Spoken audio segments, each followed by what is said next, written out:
Hər vaxtınız xeyir, hörmətli Misya TV izləyiciləri, sizə sabaha, martın 7-sinə olan hava proqnozunu təqdim edirik. Görək həftənin cümə günü ölkəmizdə hava necə keçəcək?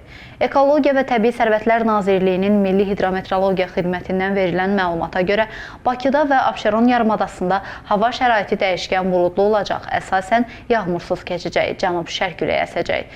Havanın temperaturu gecə 2-7 dərəcə isti, gündüz 12-17 dərəcə isti təşkil edəcək. Atmosfer təzyiqi 769 mm civə sütunu olacaq. Nisbi rütubət gecə 65-75%, gündüz 50-55% müşahidə ediləcək. Azərbaycanın rayonlarında hava əsasən yağmursuz keçəcək. Bəzi yerlərdə isə arabir duman olacaq, şərq küləyi əsəcək. Havanın temperaturu gecə 1-6 dərəcə isti, gündüz 13-18 dərəcə isti, dağlarda gecə 3 dərəcə şaxtadan 2 dərəcəyə də isti, gündüz 10-15 dərəcə isti təşkil edəcək.